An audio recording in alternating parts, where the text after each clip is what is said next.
China, 2015, a thriving, bustling nation of almost 1.4 billion souls. It is the most populous nation on Earth. It is an industrial and commercial powerhouse, the strength of which is central to the health of the global economy.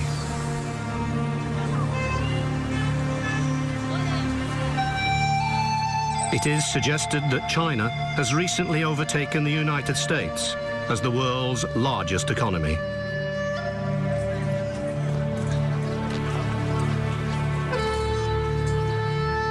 Its military power is formidable, with a standing army of almost 2.5 million, and is second only to the United States in terms of military spending.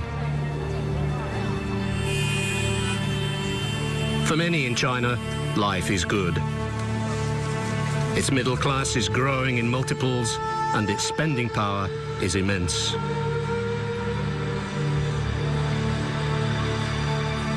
For a few, life is very good indeed, especially its 250 billionaires, many of whom are investing in businesses and property all over the world. This is the Bird's Nest in Beijing, China's Olympic Stadium, where in 2008 it paraded itself to the world as the new global superpower.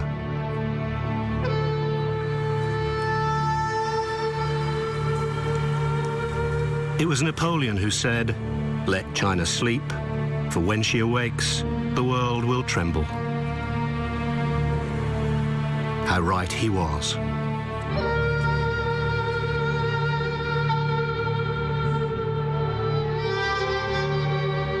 But a generation ago, it was very different.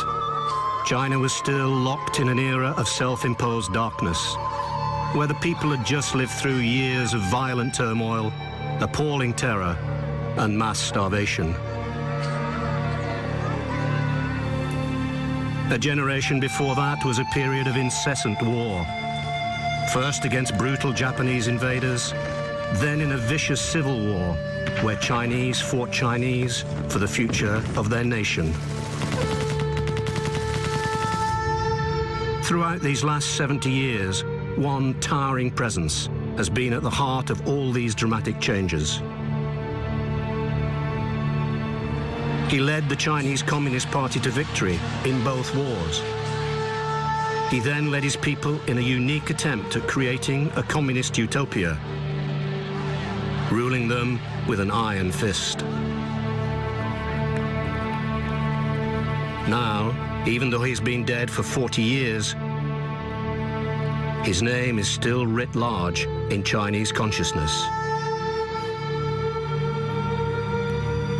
His memory is so potent, he is still spoken about in hushed tones.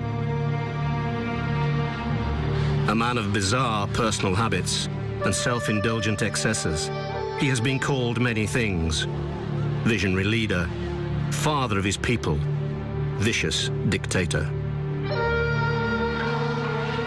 But there is no denying his position as one of the most significant people of modern times. Using newly discovered archive, almost all of it never seen before, and the letters and diaries of those who lived through his reign, a reign of terror and agonizing rebirth. This is his story, told for the first time in authentic and fully restored color film.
Moscow, August 12th, 1945. A parade to celebrate the triumph of Allied forces against Nazi Germany.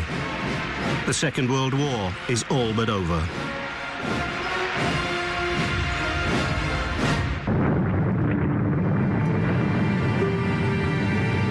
Three days earlier, the United States had dropped a second atomic bomb on the city of Nagasaki, Japan, Germany's ally in Asia. Its imperial dream over, the Japanese are on the verge of surrender.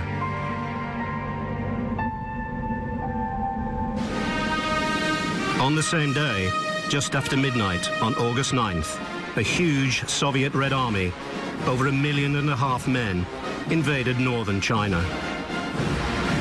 Japanese occupiers began to surrender to Soviet forces in vast numbers. As US General Dwight Eisenhower and Ambassador to Moscow, Averell Harriman, celebrate victory with their Soviet allies, leader Joseph Stalin and General Georgy Zhukov, their allies in China, are denied any form of celebration. The defeat of Japan in China does not bring peace, but rather the outbreak of a catastrophic civil war. China is bitterly divided between the nationalist armies of the Kuomintang and its leader, Chiang Kai-shek, and the communist forces of the People's Liberation Army under revolutionary leader Mao Zedong. There has been a truce of sorts between Mao and Chiang during the Japanese occupation of China, when both sides fought against the invaders. But with Japan's defeat, civil war is inevitable. This 1930s nationalist propaganda poster shows the devil of communism being slayed by a traditional Chinese hero.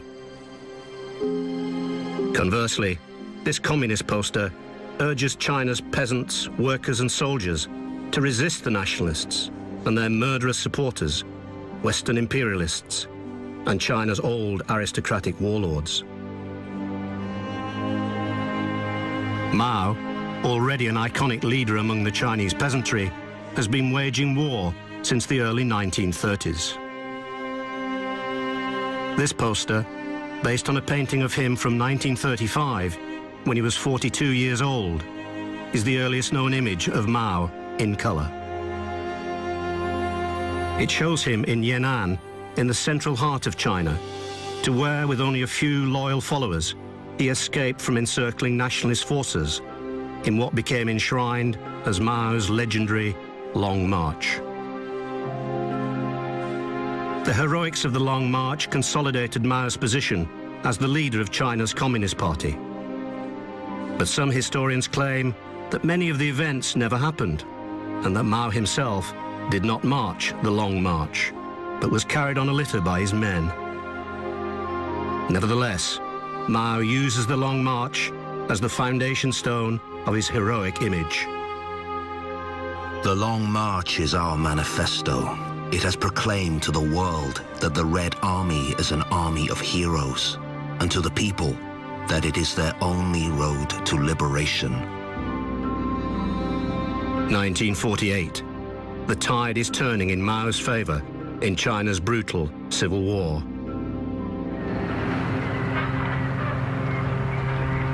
October.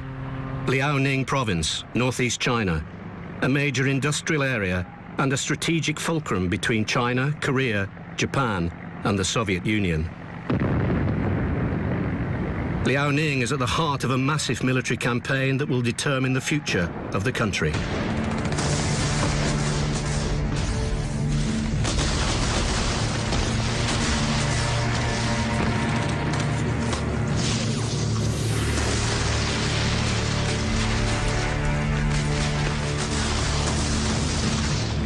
After months of ferocious fighting in Changchun and Shenyang, Chiang Kai-shek's army and the city's civilian populations are totally surrounded. Mao, now in his mid-50s, issues the chilling order: turn them into cities of death. His military commander in the campaign, is Lin Biao, Mao's most trusted general. Here on the right, shot by a combat cameraman in this recently unearthed 35mm colour film, he reports back to Mao on the success of the order. The blockade has produced remarkable results and has caused great famine. The civilians are living on leaves and grass. Many have died. On the front line, we have placed a sentry every 50 meters, plus barbed wires and ditches. Any who got out were forced to return.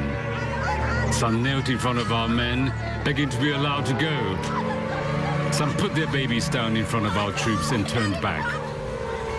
Some hanged themselves there and then. A communist PLA veteran is witness to the suffering. When we saw so many people dying of hunger, we weren't shocked. We had been in and out of piles of corpses, and our hearts had been hardened. We were unmoved. But when we moved into the city and saw what it was like, we were devastated. Many of us wept. A lot of us said, we are supposed to be fighting for the poor? Aren't these the bodies of poor people? Chiang Kai-shek's army is destroyed, suffering over 400,000 dead. At least the same number of civilians die in Changchun alone.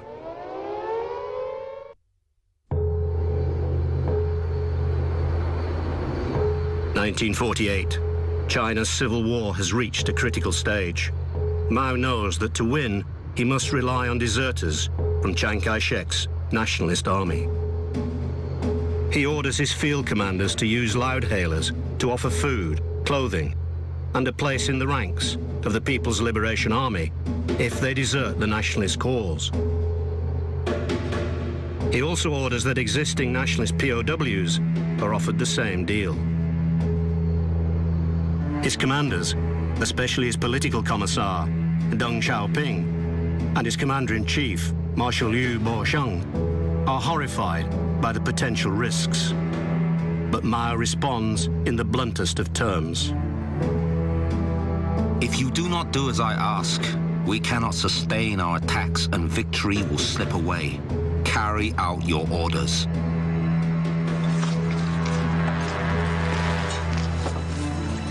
Late December 1948.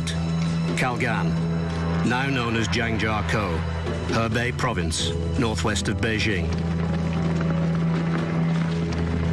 The PLA storms the city. Kalgan is occupied on December 24th. A series of battles across several provinces is underway, involving over 7 million men, including over 5 million armed peasants, fighting for the PLA.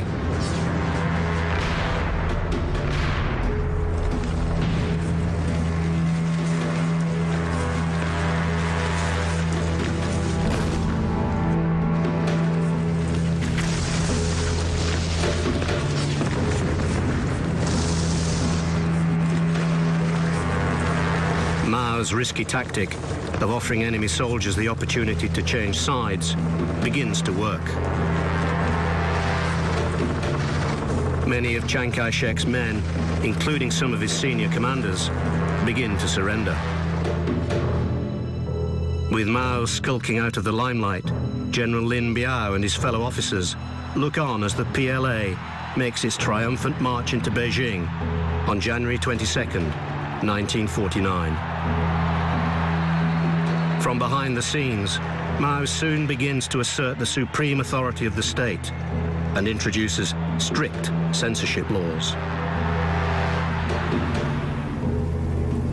By late March 1949, fighting has broken out in Taiyuan in Shanxi province.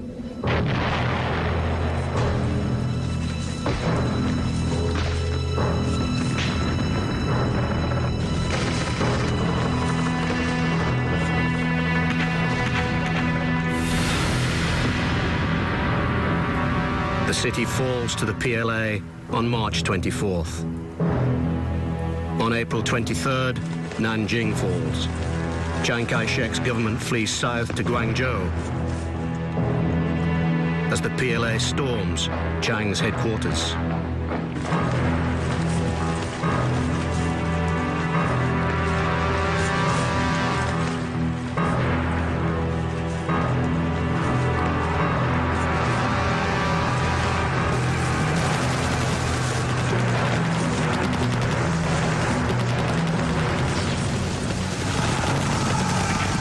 Battles rage all over China as Mao's PLA comes close to total victory.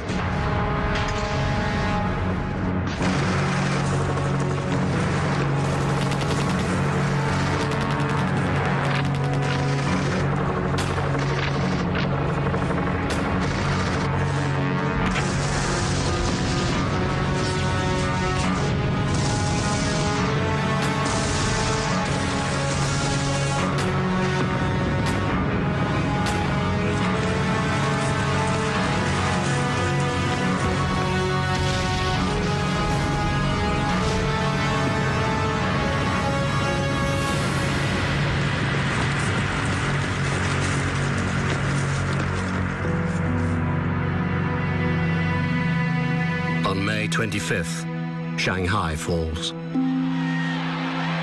The PLA is welcomed into the city as conquering heroes.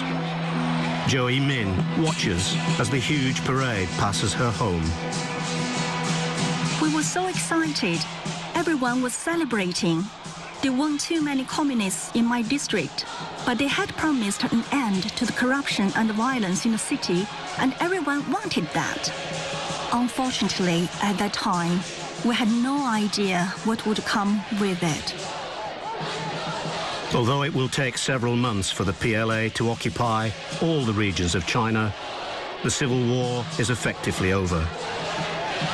Chiang Kai-shek escapes to the offshore island of Formosa, where he establishes the new Republic of China, now better known as Taiwan. Mao and his Communist Party are the new masters of mainland China and its 550 million people.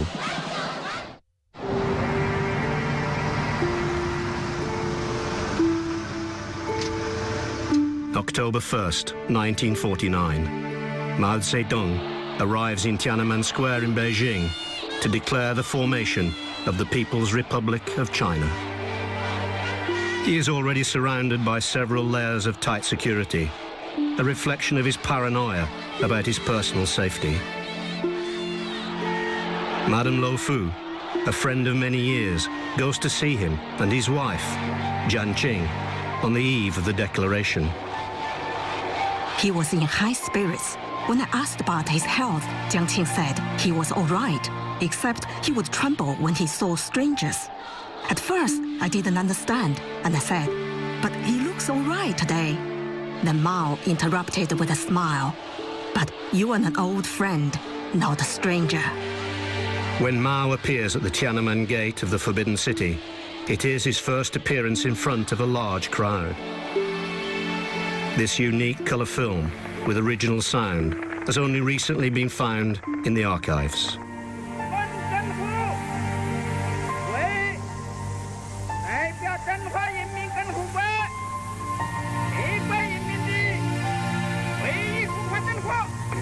As Mao declares the founding of the People's Republic of China, an ecstatic crowd, over 100,000 strong, roars its approval. A female witness to the scene describes how she felt. I was carried away by the indescribable emotion. I saw the figures of so many gallant women among the hundreds of thousands of peasants, workers, and soldiers. Joyfully, with thumping hearts, they stood before Chairman Mao for his inspection. Was this not truly the symbol of the Chinese people? Did not the waves of red flags, like the sea, symbolize new China's brilliant future?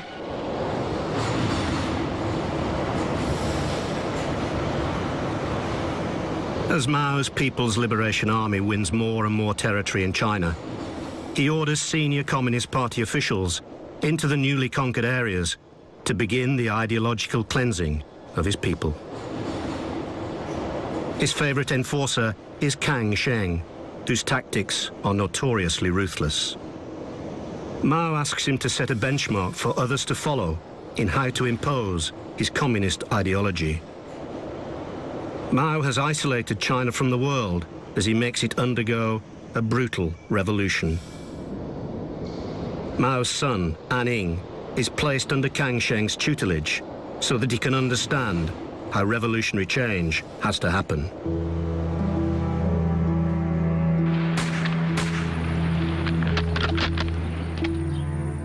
Anning is 27 years old and a Second World War veteran, having fought for the Soviet Red Army on the Eastern Front against Nazi Germany.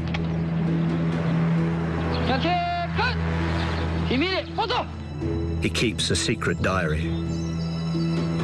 Denunciations began. All the masses were told to raise their weapons and shout over and over again, "Kill, kill, kill."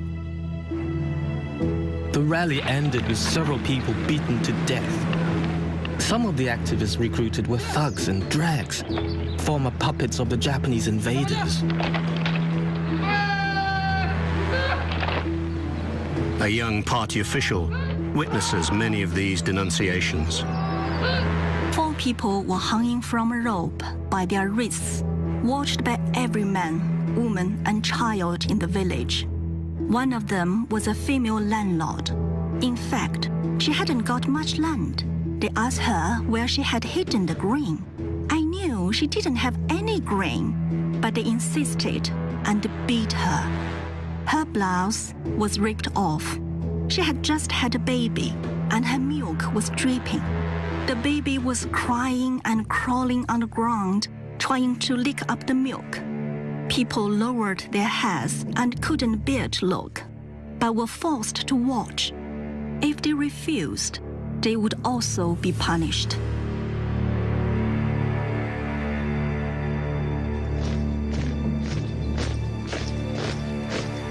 Kang Sheng sets fearsome guidelines for the future. There must be abuse. Educate the peasants to show no mercy. There will be death. But let's not be afraid of death. Mao is unyielding in his determination to cleanse China of its past. The landlords, rich peasants, bourgeoisie, intellectuals, these are not easily abolished. That is why in Hunan alone, 100,000 people were challenged. 10,000 were arrested, 1,000 executed. The landlords will become peasants. The capitalists will be workers. The bourgeoisie can enter the communes, but they must be made to wear their bourgeois hats so that the people can see them. It is the beginning of a reign of terror that will last for many years in Mao's new China.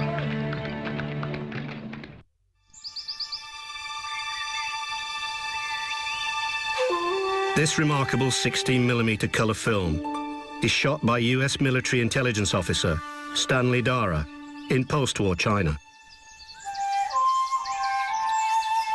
Posing as left-wing sympathisers from their base in London, he travels through China with his wife, Susan, where Dara captures these unique images in secret. The material later becomes part of the classified CIA collection.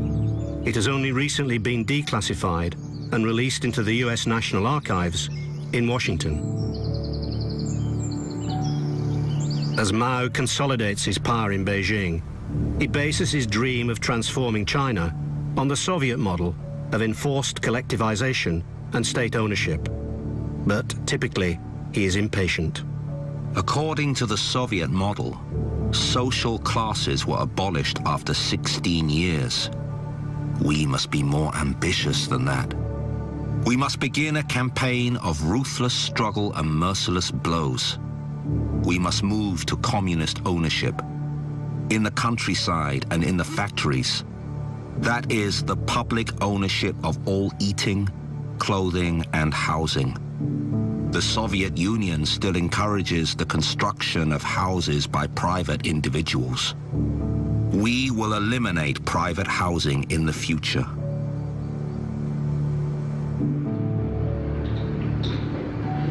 Aware that China is predominantly an impoverished agrarian society, Mao knows that he has to transform its industrial output from a series of cottage industries into large-scale production.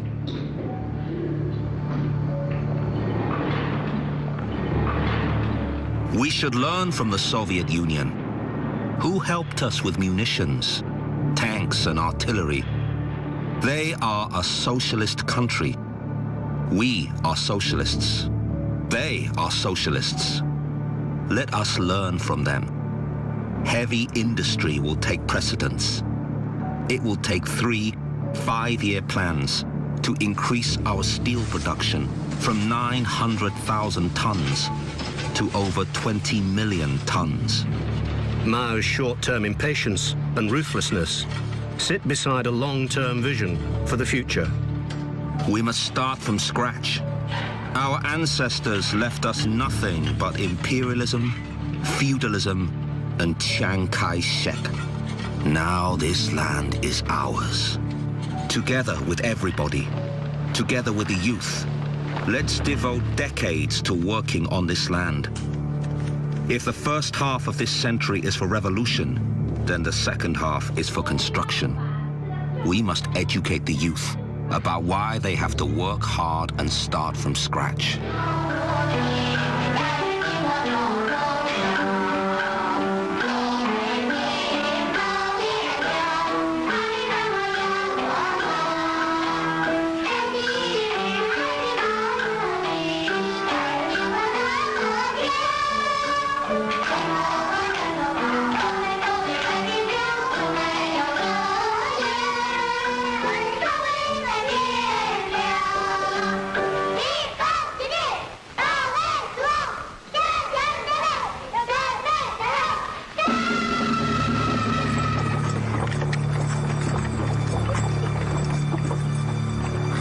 Mao's plan for China's future is draconian. He begins a series of 5-year plans during the 1950s, which are designed to transform the country along strictly socialist lines, an ideology that becomes known as Maoism. Using slogans like, "Political power grows out of the barrel of a gun," he encourages China's peasants to engage in a relentless class struggle against the country's landlords, merchants, and middle classes.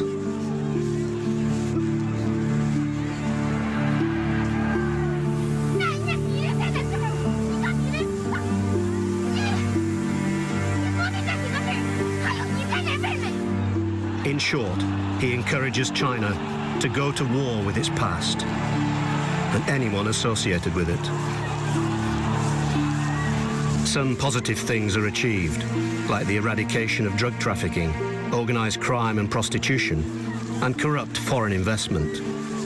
But on the whole, the results are catastrophic. He declares, "Many places don't dare to kill counter-revolutionaries on a grand scale. That must change." the purge of counter-revolutionaries is remorseless. Wang Lishe is a young woman in Langjung County, Sichuan, southwest China. Physical torture was used. People would be whipped.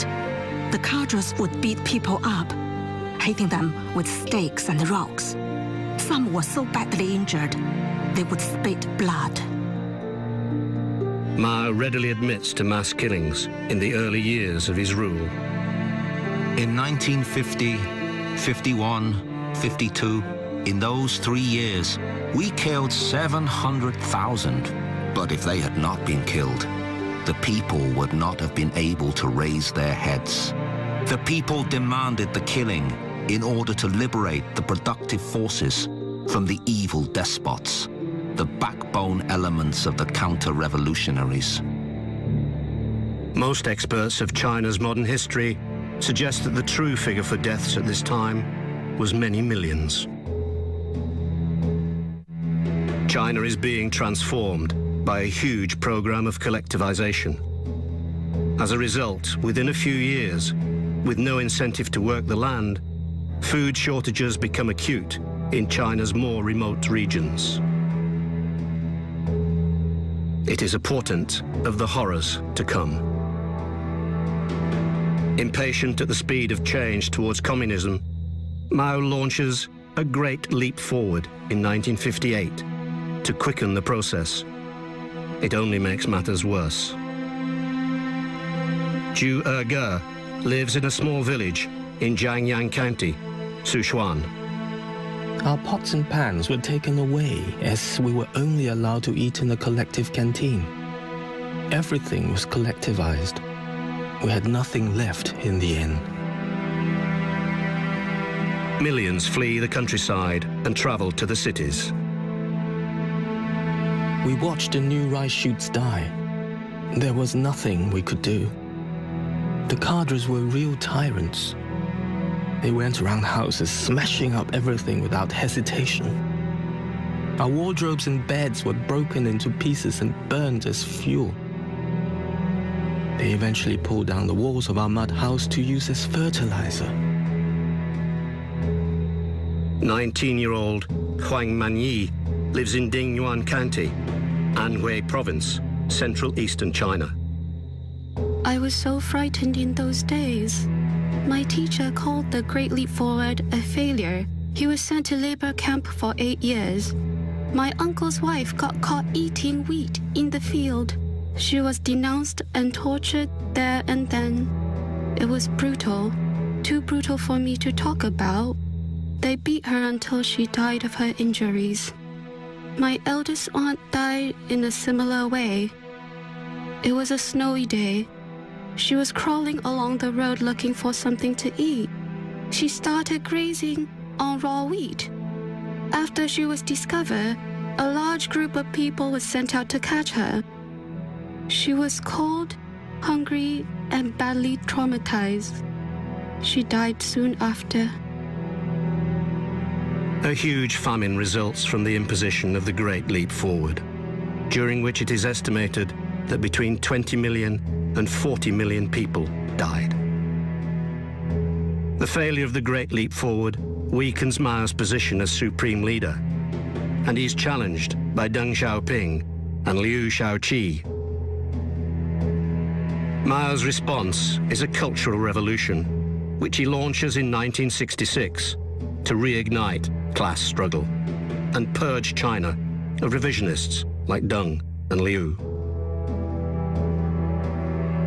China sinks into an abyss of chaos and death, even worse than before. He unleashes millions of young Red Guards who are driven on by the diktats of Mao's Little Red Book, which demands that all revisionists be purged.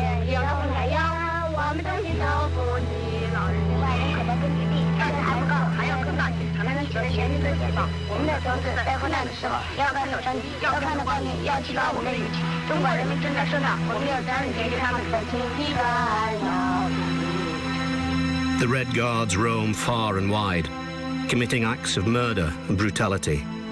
The country almost ceases to function amidst the terror.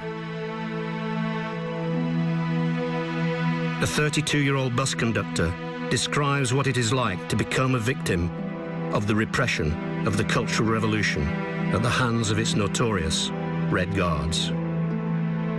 The Red Guards turned everything upside down.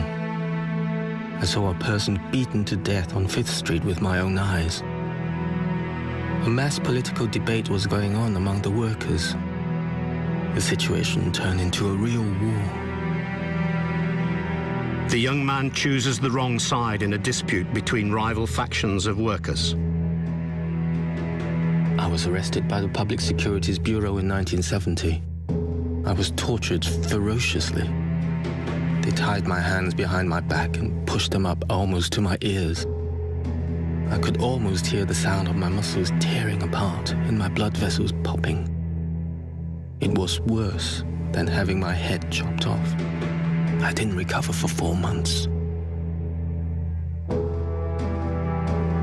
He survives the brutality of his torture, but is imprisoned for the next 22 years. Most victims of the Red Guards do not survive. Between 1 million and 3 million people die die during the purges of the Cultural Revolution, as Mao reasserts his iron grip on China.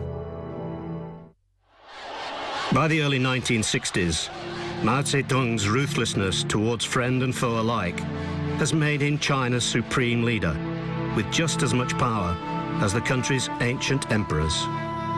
Li Zhisui had been appointed as Mao's personal physician in 1954. He spends more time with China's leader than anybody else. By the 60s, Mao has been completely seduced by the temptations of absolute power.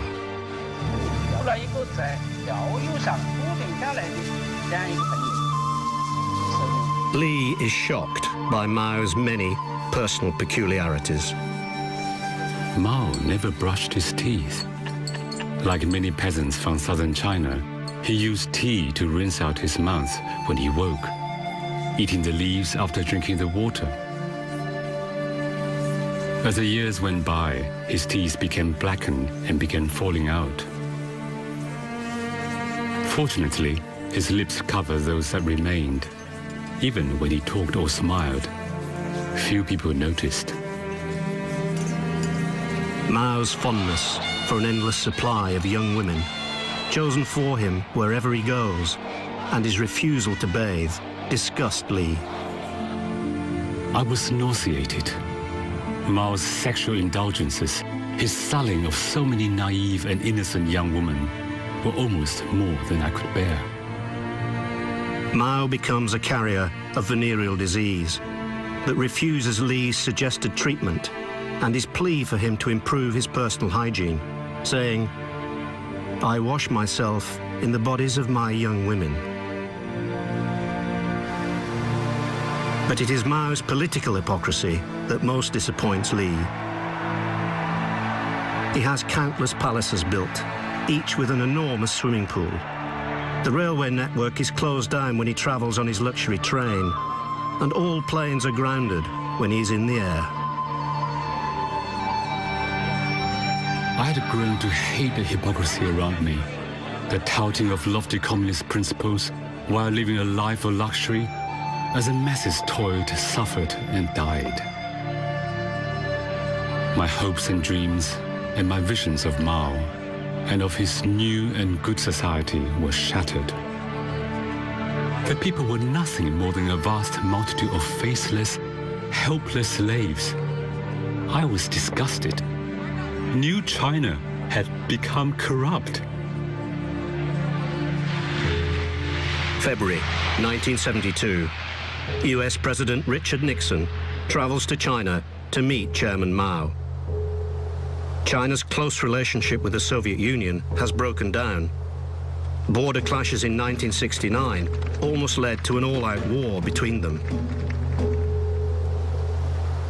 Nixon knows that the axis of world affairs is beginning to shift towards the east. He realizes that a new superpower is emerging and recognizes that a dialogue with China is vital to ending America's protracted war in Vietnam and to release the tension in Soviet-US relations. It is a groundbreaking visit that has taken many months to negotiate.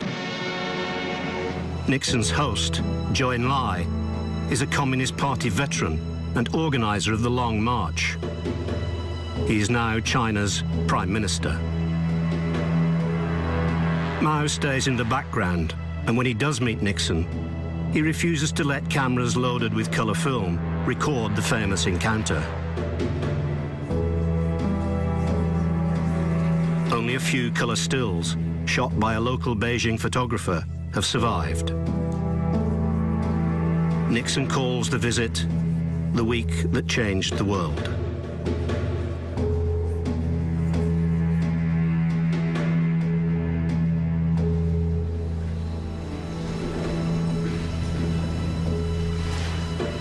With his new relationship in place, Nixon has outmaneuvered the Soviets. A few months later, he travels to Moscow to meet Soviet leader Leonid Brezhnev.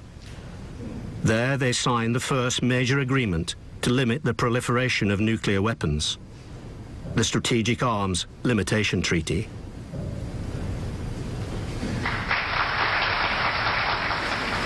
He speaks directly to the Russian people about peace. Dobry вечер. History tells us that great nations have often been dragged into war without intending it by conflicts between smaller nations. He makes a pointed reference to the Soviet Union's relationship with Mao Zedong's China. Our goal should be to discourage aggression in other parts of the world, and particularly among those smaller nations that look to us for leadership and example. With great power goes great responsibility. It is the beginning of the end of the Cold War and the emergence of a new world order, with China as a major player.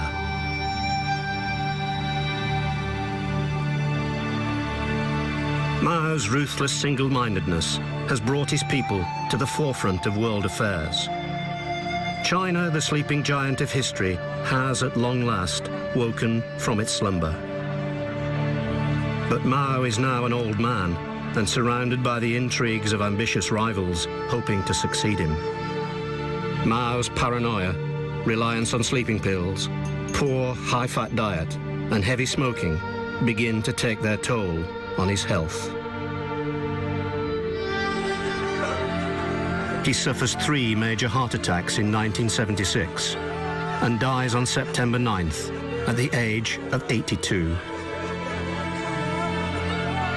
Amid scenes of remarkable anguish, the great helmsman lies in state in the Great Hall of the People.